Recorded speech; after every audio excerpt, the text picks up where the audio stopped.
മുമ്പത്തെ ഒരു വീഡിയോയിൽ ഞാൻ പറഞ്ഞിരുന്നു ഇൻഫ്രാറെഡിൻ്റെ കുക്ക് ടോപ്പ് വാങ്ങിയിട്ടുണ്ട്. അതിൻ്റെ അകത്തുള്ള ഉപയോഗിക്കാൻ വേണ്ടിയിട്ടുള്ള പാത്രങ്ങൾ മേടിക്കാൻ പോവുകയെന്ന്. പാത്രങ്ങളല്ല, ചട്ടി. ഇതാണ് ആ കുക്ക് ടോപ്പ്. ബജാജ് ആട്ടോ കമ്പനി.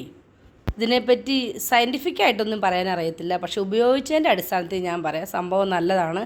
എല്ലാ തരത്തിലുള്ള പാത്രവും നമുക്ക് ഇതിൻ്റെ അകത്ത് ഉപയോഗിക്കാം. കോയിൽ ചൂടായിട്ടാട്ടോ ഇതിൻ്റെ അകത്ത് പാചകം ചെയ്യാൻ പറ്റുന്നത്. ഞാനത് ഡീറ്റെയിൽ ആയിട്ട് പിന്നെ കാണിച്ചു തരാം. നമുക്ക് അതിന് വേണ്ടിയിട്ടൊരു പ്ലഗ് പിടിപ്പിക്കണമായിരുന്നു. രഞ്ജിത്ത് അത് പിടിപ്പിച്ചുകൊണ്ടിരിക്കുക. നമ്മൾ സോളാർ ഉപയോഗിക്കണ കാരണം കേട്ടോ നമ്മൾ ഇതൊക്കെ മേടിച്ചത്. അല്ലെങ്കിൽ ഇത് ഭയങ്കരമായിട്ട് കറണ്ട് ബില്ല് കൂടുട്ടോ ഇത് ഉപയോഗിച്ച് കഴിഞ്ഞാൽ. സോളാർ ഉള്ളവർക്കൊക്കെ ലാഭമാണ്. ഞാനിപ്പോൾ ഇൻഡക്ഷൻ കുക്കറിലും കുക്ക് ടോപ്പിലും വെച്ചാണ് ഒരു ഇതെല്ലാം തന്നെ പാചകം ചെയ്യുന്നത്. ഇതിൻ്റെ അകത്ത് ഫുഡൊക്കെ നമുക്ക് ഡയറക്റ്റ് ഗ്രില്ല് ചെയ്യാം കേട്ടോ. അതിന് വേണ്ടിയിട്ട് 2 ഗ്രില്ല് കൂടി നമ്മൾ വാങ്ങിയിട്ടുണ്ടായിരുന്നേ.